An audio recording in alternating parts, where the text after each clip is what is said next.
Welcome to டூவி news Tamil. Big boss 8ல day 94ல என்ன நடந்துச்சு அப்படிங்கறத பார்த்தா இன்னைக்கு நம்ம பேச போறோம்.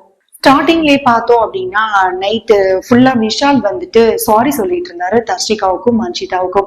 அண்ட் தர்ஷிதா கிட்ட வந்துட்டு நீங்க நான் தவறுதலா ஏதாவது பண்ணியிருந்தேன் கண்டிப்பா மன்னிச்சிரு. தர்ஷிகா கிட்ட கேட்கறத விட தர்ஷிகா அம்மா கிட்ட நான் மன்னிப்பு கேட்கிறேன், அவங்க வெளியில வந்து கண்டிப்பா உங்கள்கிட்ட நான் மன்னிப்பு கேட்கிறேன், சாரி அம்மா அப்படின்னு சொல்லிட்டு என்னோட தவறுகளை நான் உணர்ந்துட்டேன் அப்படின்னு சொன்னாரு. ஃபர்ஸ்ட் என்ன சொன்னாருன்னா நான் தவறு பண்ணவே இல்லை அப்படின்னு சொன்னாங்க, இப்ப தவறுகளை உணர்ந்துட்டேன் அப்படின்னு சொல்லியிருக்காரு. சோ அவருக்கே ஒரு பக்கம் புரியுதுன்னு நினைக்கிறேன், நம்ம ஏதோ ஒரு மிஸ்டேக் பண்ணிருக்கோம் அப்படின்னு சொல்லிட்டு. இனிமே தவறுகளை உணர்ந்தா வந்துட்டு நல்ல விஷயம் தானே, ஆனா லேட்டா தவறுகளை உணர்றதுதான் வந்து ரொம்ப தவறான விஷயமா பார்க்கப்படுது. அதை தொடர்ந்து பார்க்கும்போது மார்னிங் வந்து ரவீந்தர் மத்த கண்டஸ்டன்ட் கிட்ட வந்துட்டு அவங்க மண்டைய கழுவுற அப்படிங்கிற பேர்ல ஒரு சில விஷயங்கள்லாம் பண்ணிட்டு இருந்தாங்க. அதாவது பெட்டி எடுக்கிற விஷயத்த பத்தி ரயன் கிட்ட பேசிட்டு இருந்தாரு. நீங்க வந்து டிடிஎஃப்பும் வின் பண்ணிருக்கீங்க அண்ட் பெட்டியும் எடுத்துட்டு போனீங்க அப்படின்னாலும் அது போனாலும் நீங்க போக மாட்டீங்க, பட் போனாலும் நீங்க வந்துட்டு டாப் 5 கண்டஸ்டன்ட்ல நீங்களும் இருக்கீங்க அப்படிங்கிற மாதிரி மண்டையை கழுவிட்டு இருக்கு. இதை பார்த்துட்டு இருந்த தீபக் வந்து மத்த கண்டஸ்டன்ட் கிட்ட என்ன சொன்னாங்க அப்படின்னா, ஒரு விஷயத்த மட்டும் ஞாபகம் வச்சுக்கோங்க, அவங்களோட ட்ராஃபி எல்லாமே உடஞ்சிருச்சு, நம்ம ட்ராஃபி இன்னும் உடையில, சோ நம்மளோட கேமை நம்ம விளையாடுவோம்.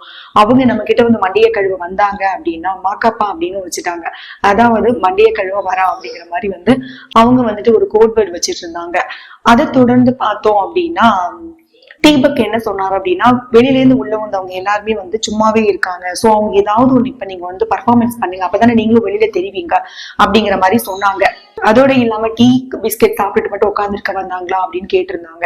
அவங்க வந்து காமா சொல்லும் போது சுனிதா வந்து ரொம்பவே காமா என்ன பண்றது அப்படின்னு கேட்டுட்டு இருந்தவங்க ஒரு 5 மினிட்ஸ்க்கு அப்புறமா கொந்தளிக்க ஆரம்பிச்சிட்டாங்க. நீங்க சொன்னது வந்து ரொம்பவே ஹார்ஷா இருந்தது அப்படின்னு சொல்லிட்டு பேச ஆரம்பிச்சிட்டாங்க. எனக்கு மட்டும் இல்ல, எல்லாருக்குமே ஹார்ஷா தான் இருந்துச்சு, எப்படி நீங்க அப்படி சொல்லலாம் அப்படின்ற மாதிரி. இவங்களுக்கு ஹார்ஷா தோணுச்சுங்கும் போது தீபக் சொல்லும் போதே கேட்டு இருந்திருக்கலாம், அப்ப அதை அக்செப்ட் பண்ணிக்கிட்டு அதுக்கு அப்புறமா வந்துட்டு அவங்க பேசினது வந்து லாஜிக்காவே இல்ல. ஓகே உங்களுக்கு தப்பா தெரியுதா, தெரிஞ்சுட்டு போட்டோம் அப்படின்னு சொல்லிட்டு தீபக்கும் அந்த இடத்துல இருந்து ரொம்பவே ஈஸியா போயிட்டாரு. ஓகே, அதை தொடர்ந்து பார்த்தோம் அப்படின்னா ஒரு டாஸ்க் ஒண்ணு கொடுத்திருந்தாங்க, அதாவது ஆடிய ஆட்டம் என்ன அப்படின்னு சொல்லிட்டு. இப்போ எல்லாருக்குமே ஒவ்வொரு கேரக்டர் கொடுத்துட்டாங்க, அந்த கேரக்டருக்குள்ள நீங்க டே ஃபுல்லா இருக்கணும், அவங்களோட சாங் வரும்போது பர்ஃபார்மன்ஸ் பண்ணணும். இதை வந்து நம்ம எல்லா சீசன்லயுமே பார்த்துட்டு இருக்கோம். பட் இவங்க எல்லாம் ஆடும்போது நமக்கு நினைவுக்கு வந்தது என்னவோ வந்து சீசன் 7ல மாயாவோட கண்ணோட காண்பதெல்லாம். இல்ல எத்தனை பேருக்கு அது ஞாபகம் வந்துச்சு அப்படின்னு நமக்கு தெரியாது. அதே மாதிரி அர்ச்சனாவோட கேரக்டரும் கண்டிப்பா மறக்க முடியாத ஒரு விஷயம். பட் இந்த டைம் வந்து உள்ள வந்தவங்க எந்த அளவுக்கு டான்ஸ் ஆனாங்க அப்படின்னா மெமரியா இருக்கிற அளவுக்கும் நமக்கு நெக்ஸ்ட் எபிசோட்ல வந்துட்டு, அதாவது அடுத்த சீசன்ல வந்துட்டு இவங்க சூப்பரா ஆனாங்கல்ல, அந்த அளவுக்கு ஞாபகம் வச்சுக்கிறவங்கள எப்படியும் யாரும் அந்த அளவுக்கு ஆடல. பட் இருந்தாலும் ஓகே, அவங்களோட பெர்ஃபார்மன்ஸ் அவங்க கொடுத்திருந்தாங்க. அருண் வந்துட்டு ரொம்பவே நல்லாவே டான்ஸ் ஆடி இருந்தாரு. அதை தொடர்ந்து பார்த்தோம் அப்படின்னா பவித்ரா நல்லா டான்ஸ் ஆடி இருந்தாங்க. சௌந்தர்யா ஏன்டா ஆடினாங்க அந்த மாதிரி தான் இருந்தது. அதே மாதிரி சிவாவும் ஓகே அப்படிங்கிற மாதிரி இருந்தது. இவங்க எல்லாருமே ஆனாலும் கூட இவங்க எல்லாருமே அள்ளி தூக்கி சாப்பிடுற அளவுக்கு நம்ம ஃபேட்மேனோட டான்ஸ் இருந்தது. அவரு அந்த உடம்ப வச்சுட்டு ஆடும் பொழுது நமக்கே கண்டிப்பா கண்ணீர் வந்துருச்சு, அந்த அளவுக்கு வந்து அவர் ஒரு எஃபர்ட் போட்டிருந்தாரு. குட், நல்லாவே அவரோட எக்ஸ்பிரஷன் எல்லாம் இருந்தது. பட் ஃபைனல் வந்து அவங்களால சரியா அதை வந்து பினிஷ் பண்ண முடியல. இருந்தாலும் அவரோட try and expression and dance ரொம்பவே குட் அப்படிங்கிற மாதிரி தான் இருந்தது. அதுக்கப்புறம் என்ன நடந்துச்சு அப்படின்னு பார்த்தோம்னா, இதுக்கு இடையில வந்து ஃபேட்மேன் நிறைய விஷயங்களை மண்டைய கழுவிட்டு இருந்தாரு இல்லையா, அப்ப வந்து பிக் பாஸ்க்கு ரொம்பவே கோவம் ஆயிடுச்சு. சோ கன்செஷன் ரூமுக்கு வாங்க அப்படின்னு சொல்லி கூப்பிட்டு அங்க வச்சு அட்வைஸ் பண்ணாங்க. நீங்க வந்து வெளியில இருந்து வந்திருக்கீங்க, 14 வீக்ஸ் கிட்டத்தட்ட உள்ள இருக்க கண்டஸ்டன்ட் கிட்ட இந்த மாதிரி பேசும்போது அவங்க உள்ள மன உளைச்சலுக்கு உள்ளாகுறாங்க, சோ அதை நீங்க பண்ணாதீங்க அப்படின்னு சொல்லியிருந்தாங்க. நான் அந்த மாதிரி பேசின மாதிரி எனக்கு தோணல அப்படிங்கிற மாதிரி சொல்லிட்டு இருந்தாங்க. நீங்க வந்து இந்த வீட்டுக்குள்ள 2 வாரம் இருந்தீங்க அப்படின்னு சொல்லும் போது இல்ல பிக் பாஸ் 1 வாரம் தான் இருந்தேன் அப்படின்னு சொன்னாங்க. அப்ப பிக் பாஸ் சொன்னாங்க, வீட்டுல 1 வாரம் இருந்தீங்க, என் மனசுல அடுத்த வாரம் ஃபுல்லா இருந்தீங்க அப்படின்னு சொல்லும் போது ஃபேட்மேன் வந்து கண்ணு கலங்கிட்டாரு. அதோட இல்லாம ரொம்ப நன்றி, நீங்க இந்த ஒரு விஷயம் சொன்னதுக்காக ரொம்ப ரொம்ப தேங்க்ஸ், வெளியில என்ன வந்து தப்பா நான் ப்ரொஜெக்ட் ஆனேன், இப்ப வந்து நான் அதை சரியா திருத்திக்க நான் விரும்புறேன் அப்படின்னு சொல்லிட்டு அவரும் வெளியில போயிட்டாரு. தற்காலிகமா வந்து இந்த டாஸ்கை நாங்க வந்து முடிச்சு வைக்கிறோம், நாளைக்கு வந்து நீங்க ஸ்டார்ட் பண்ணிக்கலாம் அப்படிங்கிற மாதிரி முடிச்சிட்டாங்க.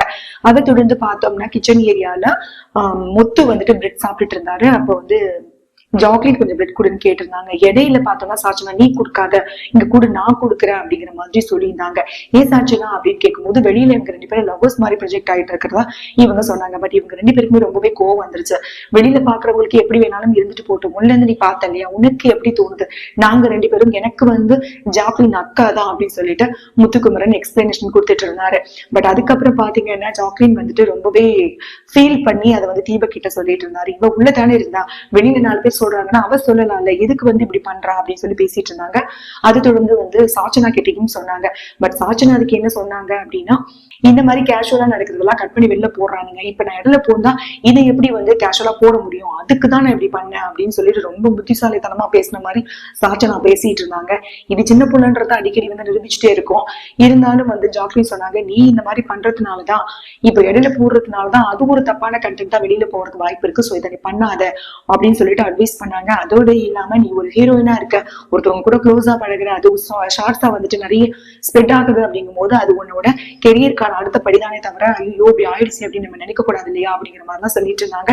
சோ கேட்கறதுக்கு ரொம்பவே நல்லா இருந்துச்சு. அதை தொடர்ந்து பார்த்தோம்னா சிவகுமார் வந்து பவித்ரா கிட்ட சில விஷயங்களை சொல்லிட்டு இருந்தாங்க. அதாவது நான் எங்க வீட்டுல இருந்து உட்படுத்தி கொடுக்குறேன், கொஞ்சம் சாப்பிடுங்கன்னு தர்ஷிகா சொன்னது வெளியில தப்பா போயிருக்கு அப்படின்னும் என்னோட ஒய்ஃபுக்கு அது ரொம்பவே கோவமா இருந்தது அப்படின்னு சொல்லிட்டு இருந்தாங்க. அதை விட மட்டும் இல்லாம நீ வந்துட்டு கேமை விட்டு வெளியில போறேன்னு தர்ஷிகாவுக்கு அட்வைஸ் பண்ணது ரொம்பவே நல்லா இருந்துச்சுன்னு சொல்லிட்டு இருந்தாங்க. அதுக்கப்புறம் பார்த்தோம்னா ஒரு 5 பேர், அதாவது தர்ஷா, ரியா, சாச்சினா, சிவா இவங்களை எல்லாம் வந்துட்டு லைட்ஸ் எல்லாம் ஆஃப் பண்ணதுக்கு அப்புறமா திருப்பி லிவிங் ஏரியாவுக்கு வர சொல்லி பிக் பாஸ் பேசிட்டு இருந்தாரு. அதாவது வெளியுலக செய்தியெல்லாம் நீங்க வந்து உள்ள ஷேர் பண்ணிட்டு இருக்கிறது தவறான விஷயம், இதனால நீங்க வந்து வீட்டை விட்டு வெளியேறுவீங்க, இப்பவே நான் செய்யறதை நிறுத்த முடியாது அப்படின்னு சொன்னீங்கன்னா தாராளமா வீட்டை விட்டு வெளியில வந்துருங்க, அப்படி இல்லைன்னா காலையிலேயே மூட்டை முடிச்சா ரெடியா வச்சுக்கோங்க, வெளியில அனுப்பிடுவேன் அப்படிங்கிற மாதிரி சொன்னாங்க. அது மட்டும் இல்லாம பிக் பாஸ் நிகழ்ச்சியிலே நடக்காத ஒரு விஷயம், அதாவது லைட்ஸ் ஆஃப் பண்ணதுக்கு அப்புறமா முதல் முறையா நாங்க இப்பதான் வந்து ஆன் பண்ணிருக்கோம், இதுக்கு இந்த தவறுதுக்கெல்லாம் காரணம் நீங்க தான் அப்படின்னு சொல்லிட்டு பிக் பாஸ் சொன்னாங்க. சரி ஓகே அப்படின்னு சொல்லிட்டு எல்லாருமே வந்து சாரி கேட்டாங்க. ரியாவுக்கு ஒரு கேள்வி, இது வந்து நாட் ஃபேர் அப்படின்னு சொல்லிட்டு வெளில போனீங்களே, இது என்ன அப்படிங்கிற மாதிரிலாம் கேட்டிருந்தாங்க. நல்லா இருந்தது. அண்ட் அதோட ஓகே லைட்ஸ் ஆஃப்னு சொல்லிட்டு ஆஃப் பண்ணிட்டு போயிட்டாங்க. அதுக்கப்புறம் சிவகுமார் ரொம்பவே சாரி பிக் பாஸ், நான் தப்பு பண்ணிட்டேன் அப்படின்னு சொல்லிட்டு இருந்தாங்க. அதே மாதிரி அந்த சைட்ல பார்த்தோம் அப்படின்னா சௌந்தர்யாவும் இதை பேசிட்டு இருந்தாங்க. வெளியில இருந்து வந்து நீங்க எல்லாருமே இப்படி சொல்லும் போது எங்களுக்கே மனசு கஷ்டமாயிடுச்சு, என்ன நடக்க போகுதோ அப்படிங்கிற மாதிரி. சோ பிக் பாஸும் இதைதான் சொல்லியிருந்தாங்க. உள்ள இருக்க கண்டஸ்டன்டோட மனசுல வந்து வெளியில தப்பா போயிட்டு அப்படிங்கும் போது அவங்களால கேம் விளையாட முடியாது, அதனால அதை கொஞ்சம் நிறுத்திங்க அப்படிங்கிற மாதிரி தான் சொன்னாங்க. ஏன்னா 14 வாரங்கள் இவங்க உள்ள ஸ்ட்ராங்கா இருந்திருக்காங்க அப்படிங்கும் போது இவங்க ஏதோ காரணத்துக்காக வெளியில போயிருக்காங்க. இவங்க திடீர்னு வந்து இவங்களோட கலைச்சு விடும்போது இவங்களோட மன உளைச்சல்னால தவறுதலா கேம் விளையாடுறதுக்கும் வாய்ப்புகள் அதிகமாக இருக்கு. அதை தவிர்க்க தான் பிக் பாஸ் வந்து இப்படி சொல்லியிருந்தாங்க. ரொம்ப நல்ல விஷயமா தான் பார்க்கப்பட்டுச்சு. ஓகே, இன்னைக்கு ஷோ இப்படிதான் போச்சு. இதை தொடர்ந்து பார்த்தோம்னா டே 95ல வந்துட்டு கேஷ் வைக்கப்பட்டிருக்கு. சோ யார் எடுக்கிறாங்க அப்படிங்கறது வெயிட் பண்ணி பார்க்கலாம்.